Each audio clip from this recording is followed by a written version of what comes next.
Germanton super speciality hospital, doctor Mir Jawad Jar Khan, senior experienced orthopaedic surgeon, bone fracture, joint replacement, hip replacement और spine surgery कामयाबी से अंजाम दे रहे हैं। इसके अलावा neuro surgery, cardiology, gynaecology, dental.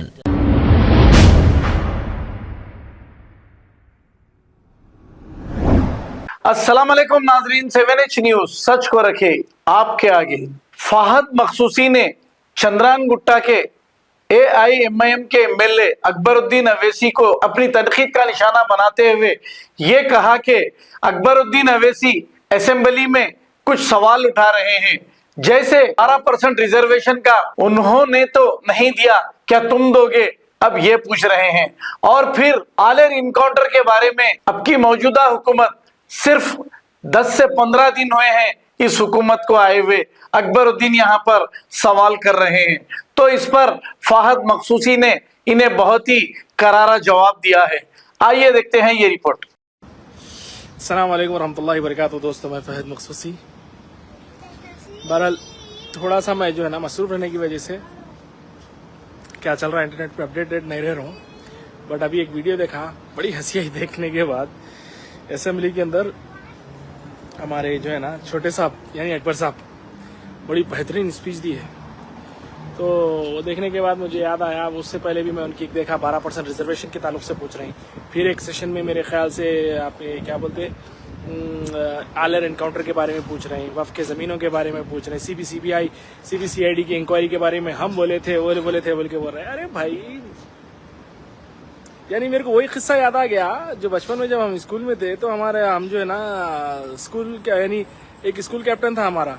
तो स्कूल कैप्टन को क्या करते थे बोले तो हमारे जो क्लास के कैप्टन होते थे, ग्रुप कैप्टन होते थे, यानी बहुत ज्यादा चापलूसी करते थे। पहले इतनी चापलूसी करते थे कि ये बोल दिए थे कि कैप्टन साहब आपके सामने तो ये कैप्टनशिप छोटी है, यानी जिस तरह से एक दफा बोला गया था कि चीफ मिनिस्टर की कुर्सी का ओहदा छोटा है फला शख्सियत के सामने बोल के, तो वैसे ही जो है ना एक बच्चा ऐसी बोल दिया था। डन बोल के थोड़े दिन के बाद क्या हुआ, वो स्कूल का कैप्टन चेंज हो गया। स्कूल कैप्टन जैसा चेंज हो गया, चेंज होते ग्रुप कैप्टन क्या करे, परेशान हो गए इसकी, तो स्कूल कैप्टन चेंज हो गया। चेंज होते अब जैसा नया स्कूल कैप्टन आया उसकी चापलूसी शुरू, और उन्हें भी बड़ी इज्जत दिया। शुरू में ऐसी इज्जत दिया, ये उसकी इतनी बुराई करे। वो जब इलेक्शन चल रहे थे स्कूल कैप्टन के सिलेक्शन के टाइम पे, तो इलेक्शन चल रहे थे, उसकी इतनी बुराई करे, जैसा उन्हें अहदे पे आगे आते उसके बाद उसकी अरे आप ऐसे बोल के बड़ी मोहब्बत से ऐसे मिले करे, तो उन्हें भी इज्जत दिया। एक दिन क्या करा, ऐसा झटका पूरी असेंबली के सामने, यानी पूरे जो असेंबली में खड़े होते ना पूरे स्टूडेंट्स, उन लोगों के सामने ऐसा झटका कि ना इधर का रखा ना उधर का रखा। तो यही मामला दिख रहा मेरे को कि पहले केसीआर साहब के साथ जो है ना रहे केसीआर साहब को बम्बू चढ़ा दिए। अब उसके बाद जो है ना अब रेवंत रेड्डी शुरू में इज्जत दिया। अब रेवंत ना जो है ना ऐसी बुरी तरीके से झटका है कि भाई समझ में नहीं आ रहा क्या करेंगे। तो बहरहाल बोलना ये चाह रहा हूँ कि एक सेशन देखा जिसके अंदर जो है ना हमारे अकबर साहब हमेशा की तरह बहुत बेहतरीन बोलते।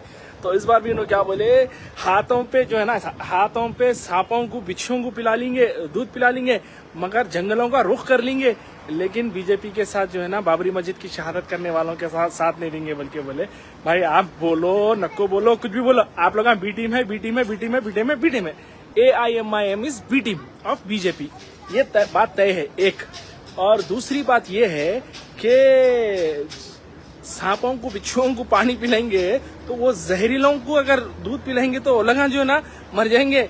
जो फिजाओं के अंदर जो जहर फैलाया गया है पिछले 10 साल के अंदर बी टीम बन के, तो वो पूरा जहर उनको फिर पिला दिया जाएगा, तो फिर वो लगा मर जाएंगे बेचारे। तो लफ्ज़े जंगलों का रुख मत कीजिए। और मेरे को और जंगलों के रुख के अलावा जंगलों का रुख करते नहीं मालूम, लेकिन ये जो डायलॉग बाजी हो रही ना उससे ये समझ में आ रहा, बड़े भाई साहब जो सो इलेक्शनों से पहले कपिल शर्मा को जो है ना कॉमेडी करके टक्कर देते, छोटे भाई साहब जो है सो अपने गुल्लू दादा को परेशान कर रहे हैं। ऐसा दिख रहा, गुल्लू दादा पहले फिल्मा कम कर दिए, अरे बोले कि भाई जगह खाली है चलो अब अपन फिल्मा करेंगे बोल के। ऐसा दिख रहा कि कॉलीवुड ही बोलते हैं ना लोग इसका, हिंदी हैदराबादी फिल्मों की इंडस्ट्री को। तो हैदराबादी फिल्म इंडस्ट्री के अंदर एंट्री का इरादा दिख रहा अकबर साहब आपका। I am very sure Akbar साहब, बोलिए हैदराबादी फिल्मों में एंट्री लेना चाह रहे हैं आप, कुछ ऐसी दिख रहा भाई। डायलॉग बाजियां जो हो रहे हैं ना, डायलॉग से ऐसा दिख रहा है कि भाई बहरहाल बहुत जबरदस्त डायलॉग डिलीवरी है। तो कहना ये चाह रहा हूँ कि पिछले 10 साल में मामू से एक सवाल नहीं किया गया। अब जैसा मामू जो सो कट मार के निकल गए वहां से बेचारे, मामू को कहीं का रखे नहीं, तो खालू, कोई बोले ना खालू से सवाल कर रहे हैं, खालू से मामू की जो है गलतियों के ऊपर सवाल कर रहे हैं, मामू ये करके गए, मामू वो करके गए। अरे मामू थे जब मामू से कहीं को नहीं पूछे, कहीं को मुंह पे लेबल लगा हुआ था, कहीं को वक्फ बोर्ड को जो है ना 2 महीने सील करके उसके अंदर से क्या क्या पेपर गायब करे, बल्कि मामू से क्यों नहीं पूछे, मामू से क्यों नहीं पूछे कि वक्फ को जुडिशियल पावर क्यों नहीं दिया गया, बल्कि क्यों नहीं पूछे मामू से, मामू के टाइम पे हुए आलर एनकाउंटर के बारे में क्यों नहीं पूछे, मामू से हैदराबाद के अंदर हो रही मसाजिदों की शहादत के बारे में क्यों नहीं पूछे, मामू से ऐसे सैकड़ों सवाल जब क्यों नहीं किए गए। खास करके 12% रिजर्वेशन की बात कांग्रेस के दौर में 4% की बात करी और माशाल्लाह कांग्रेस दी, लेकिन आप लोग मुसलमानों को धोखा दिए। आप लोग बोले कि मुसलमानों को कि 12% हम लाएंगे, हम दिलाएंगे, बोले कहां गया 12%? पिछले 10 साल में एक दफा बोले, एक वक्त जबान पे आया, नहीं आया। लेकिन अब जैसा मामू चले गए, खालू के बच्चे से पूछ नहीं कहा है भाई ऐसा ऐसा धोखा करके गए, देखो परसों 1-1 लाख रुपए के वो चेक बाउंस हुए कहते, उसके बारे में भी जो है ना पूछे मामू से क्या है क्या नहीं बोल के।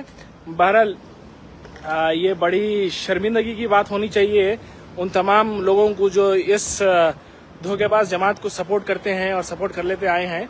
खैर मैं कुछ ज्यादा नहीं, अस्सलाम वालेकुम, मैं कुछ ज्यादा बोलना तो नहीं चाह रहा हूँ, लेकिन क्योंकि भाई अब आगे वाले ज्यादा कर दे रहे हैं तो जो ना अब उनको ऐना दिखाने की कोशिश करे तो ऐसा दिखता है कि भाई अपन ज्यादा तो नहीं बोल दे रहे बोल के। लेकिन यकीन मानिए मैं ना जेर ज्यादा बोल रहा हूँ ना जबर कम बोल रहा हूँ, जो उन्होंने बोले उनको आईना दिखा रहा हूँ। तो बहरहाल बी टीम गुड लक आपके लिए, और 5 साल में देखते हैं, उम्मीद है। अच्छा मैं एक बात ये बोलता हूँ, बहुत सारे लोग ये बोल रहे हैं मेरे को कि भाई देखो होल सिटी की तरक्की के वास्ते जो ना बुलाए थे, बुला कैसा करे थे, देखो तो वही तो बोलो ना, कभी केसीआर बुला के इस तरीके से बात करे ना, केसीआर से दोस्ती थी तो कभी गए खुद जाके, कभी बात नहीं करे। तो बहरहाल रेवंत अन्ना का एक बहुत अच्छा पहल है ये कि बुलाए, जमात को कुछ समझ के बुलाए कि भाई कम से कम चलो। हालांकि उन्होंने साफ भी बोल दिए और बिल्कुल बात भी सही है, कोई मुसलमानों के ठेकेदार नहीं है आप, लेकिन वहाँ पे इख्तदार में है तो आप लोगों का भी जो है ना कुछ इन्वॉल्वमेंट रहना बोल के ये बुलाया गया। आप लोगों को बुला के जो सो बोले कि भाई ये प्लानिंग है हमारी, हम ये करना चाह रहे हैं बोल के बोले। एज एक गवर्नमेंट आपके पास जो पोजीशन है उस पोजीशन को मद्देनजर रखते हुए, अगर आप पोजीशन पे नहीं रहते तो बुलाते थे, दूसरा कोई रहता तो उसको बुलाते थे। बात ओल्ड सिटी के डेवलपमेंट की हुई, बात आपसे हाथ मिला के आपसे के साथ काम करने की नहीं हुई, बात आवाम के फायदे की हो रही थी। और बहुत सारे लोग मेरे को ये बोलते कि भाई आप आओ ना ग्राउंड पे, आप ग्राउंड पे आके करो ना। बोलता हूँ एक बात बोलता हूँ फिर से, एक बार मैं पहले भी कई मरतबा बोल चुका हूँ लेकिन फिर एक बार बोल रहा हूँ कि मेरे घर में अगर काम वाली काम नहीं कर रही, मैं फर्ज करिए पेशे से अगर मैं डॉक्टर हूँ तो मेरे घर में अगर मैं काम वाली काम नहीं कर रही, पहले तो मैं घर में काम वाली को पैसे दे रहा हूँ। ठीक वैसे ही जैसे कि हमारे इलेक्टेड रिप्रेजेंटेटिव्स को हमारे टैक्स के पैसों से उनकी तनख्वाह दी जाती है, तो वैसे ही हम भी जो ना हमारे काम वालियों को पैसा देते। अगर उन्हें काम सही नहीं कर रही तो हम पहले उसको बताएंगे कि भाई देख ये काम सही नहीं हुआ, ये पोछा सही नहीं हुआ, ये झाड़ू सही नहीं हुआ, ये झटका सही नहीं हुआ, हम बताएंगे। अगर उन्होंने नहीं करे तो उनको निकालेंगे, दूसरे को लेके आएंगे। लेकिन ये थोड़ी है कि मैं अपने डॉक्टर के पेशे को छोड़ के आके मैं घर में झाड़ू झटका पोछा कर लेते बैठू, ऐसा तो नहीं होता ना। तो मेरा काम है बताना, मैं बताऊंगा। तो ठीक वैसे ही जो है ना हमारे इलेक्टेड रिप्रेजेंटेटिव्स जो है उनको हमारा काम है, ये बेवकूफ मुरीद जो है, बेवकूफ कमअखल जो मुरीद है, इनको कोई सलाहियत नहीं है, समझ नहीं है। बस जैसे अब जो है सो मैं बहरहाल सेंसिटिव हो जाता मामला अगर मैं उन अल्फाजों का इस्तेमाल करा तो वो अल्फाजों के पीछे बस चले गए, दीवाने हो गए। अरे बेवकूफो, ये हमारे जो ना दीन की इस्लाह के लिए नहीं, हमारे दीन के इस्लाह के लिए हमारे जो ना हमारे मस्जिदों के अंदर बैठे हमारे मौलाना, हमारे इमाम साहिबा हैं, वो हमारे दीन की इस्लाह करेंगे। ये हमारे सोशल अपलिफ्टमेंट के लिए, और इनसे सवाल करना पूरा बनता है हमारा। फिर एक बार मैं वो वाक़या याद दिला दूंगा जो उमर बिन फारूक रज़ी अल्लाह तआला अन्हु का जो के साथ हुआ था। भरी मस्जिद के अंदर जुमे के वक्त जो है ना साहबी साद रज़ी अल्लाह तआला अन्हु जो है ना आप सबके बीच में पूछ दिया कि भाई सबको एक एक कुर्ते का नाप मिला था और आपके जो मिले हुए कपड़े में आपको कुर्ता कैसा सिला, आप जवाब दिए। तो आप उमर बिन फारूक रज़ी अल्लाह अन्हु ये बोले कि बेटे अब्दुल्ला आप इस बात का जवाब दियो। तो बोले कि भाई बाबा मेरा और बाबा का दोनों का कपड़ा मिला के सिए, इसलिए बाबा को कुर्ता पूरा सिले गया। तो उस वक्त के खलीफा से एक भरी मस्जिद के अंदर महफिल के अंदर बैठ के सवाल किया गया। ये इसलिए नहीं किया गया कि उस टाइम पे उस तरह की फ्रीडम तो थी यकीनन, लेकिन ये रहती दुनिया तक एक एग्जाम्पल सेट हो कि आप जब भी आपका खलीफा आएगा तो आप अपने खलीफा से सवाल करने के मौकूफ में होना। आप करना सवाल, इसलिए ये सवाल किया गया था भरी मस्जिद के अंदर जुमे के बाद कि भाई आप ये कुर्ता कैसा पहने, ये बैतुल माल का जो सो कुर्ता है ये इसके अंदर आपको फिट नहीं आना चाहिए था, लेकिन आप एक्स्ट्रा कपड़ा लिए क्या बोल के उनसे सवाल करे तो उन्होंने उसका क्लैरिफिकेशन भी दिए। तो ऐसे ही हम हमारे इलेक्टेड रिप्रेजेंटेटिव से जो है ना जो सवाल करते हैं इस पे पूरा हमारा हक बनता। रिगार्डलेस ऐसा नहीं है कि देखो बहुत सारे बेवकूफ ये भी बोलते कि भाई आप मौलाली में रहते, आप यहाँ का कहीं करते, वहां का कहीं करते, बोले तो मेरी उंगली के अंदर अगर खुदा ना खास्ता अगर कोई पिन छुप गया तो मैं उंगली के अंदर इंजेक्शन नहीं देता हूँ। मेरे इंजेक्शन या पिछवाड़े पे मिलता है या तो फिर या हाथ पे मिलता है, तो मैं डॉक्टर को थोड़ी ये बोलूंगा कि भाई आप हाथ पे क्यों दे रहे हैं, मेरे पिछवाड़े पे क्यों दे रहे बोल के थोड़ी बोलूंगा, क्योंकि अगर जख्म यहाँ हुआ तो पूरी बॉडी को इन्फेक्ट कर सकता। तो ठीक वैसे ही रिगार्डलेस मैं पाकिस्तान का तो नहीं हूँ, मैं ईरान का तो नहीं हूँ कि मैं ईरान के और पाकिस्तान के मसलों पे तो नहीं बोल रहा हूँ, मैं मेरे हिंदुस्तान के, मेरे हैदराबाद के, मेरे अपने घरेलू मसलों पे बोल रहा हूँ। मैं तो पूरा हिंदुस्तान मेरा घर है, हिंदुस्तान के अंदर कहीं भी कोई भी मसला आता है तो यकीनन हमारा आपका फर्ज बनता है कि हम उस पर आवाज उठाएं। फिर एक बार बीजेपी की वीटेम good luck, thank you very much. लंबा हो रहा मसला, लोग देख रहे हैं मेरे को इसलिए, तो चलिए जज़ाकल्लाह खैर साहब। जर्मनटन super speciality hospital, doctor Mir जमात जार Khan, senior experienced orthopaedic surgeon, bone fracture, joint replacement, hip replacement और स्पाइन सर्जरी कामयाबी से अंजाम दे रहे हैं। इसके अलावा neuro surgery, cardiology, gynaecology, dental, general medicine, dialysis और फिजियोथेरेपी जैसे शोबाजात में इंतहाई कामयाबी के साथ वाजिबी फीस में इलाज किया जा रहा है। शेयरिंग और प्राइवेट रूम्स, अस्पताल में 24 घंटे MRI, CT scan, 2D digital x ray, ultrasound, operation theatre, ICU और लैब की सहूलत दस्तयाब है। आपकी उम्मीदों के ऐन मुताबिक Germanten super speciality hospital, pillar number 150, Attapur, Hyderabad.